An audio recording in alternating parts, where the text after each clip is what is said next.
श्री स्वामी समर्थ, श्री गुरुदेव दत्त. नवरात्री चालू होत आहे सोमवारपासून 22 ऑक्टोबर. नवरात्रीमध्ये आपण 9 दिवस उपवास करतो, 9 दिवस अखंड दिवा लावतो आणि जी काही देवीची पूजा सेवा अर्चना आपल्याला करता येते ती सगळी करतो. दिव्यामध्ये प्रत्येक दिवशी काय टाकायचं आहे ह्याचा एक व्हिडिओ तर मी बनवणारच आहे.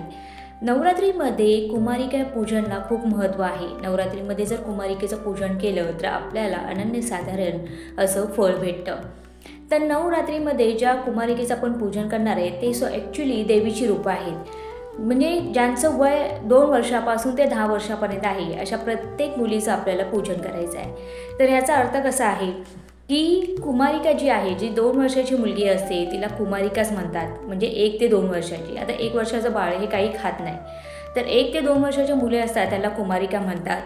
3 वर्षाच्या मुलीला त्रिमूर्ती, 4 वर्षाच्या मुलीला कल्याणी, 5 वर्षाच्या मुलीला रोहिणी आणि 6 वर्षाच्या मुलीला कालिका, 7 वर्षाची मुलगी म्हणजे चंडिका, 8 वर्षाची मुलगी म्हणजे शांभवी, 9 वर्षाची मुलगी म्हणजे दुर्गा आणि 10 वर्षाची मुलगी म्हणजे सुभद्रा. तर तुम्हाला नवरात्रीत काय करायचं आहे, प्रत्येक दिवशी जसं नवरात्रीचा पहिला दिवस आहे तर पहिला कुमारिकेचं पूजन करायचं आहे आणि शेवटच्या 10व्या दिवशी सुभद्रेचं पूजन करायचं आहे. म्हणजे 10 वर्षाच्या मुलीचं पूजन करायचं आहे.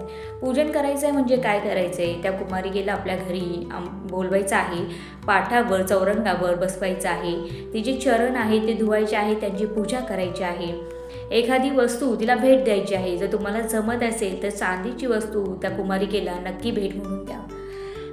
घरातील जे पती पत्नी आहेत, जे कोणी आहेत त्यांनी त्या मुलीचे चरण स्पर्श करा, तिचे आशीर्वाद घ्या. ती कुमारिका म्हणजे साक्षात महालक्ष्मी, दुर्गा, चंडिका ह्या ज्या देवीचे अवतार आहे त्यापैकी एक आहे. त्यामुळे ह्या नवरात्रीमध्ये कुमारिका पूजन नक्की करा. त्याचं खूप महत्त्व आहे आणि त्याचा म्हणजे देवीचा कृपा प्रसाद, कृपा आशीर्वाद आपल्यावर सदैव राहील. आणि कमेंटमध्ये लिहायला विसरू नका. श्री स्वामी समर्थ.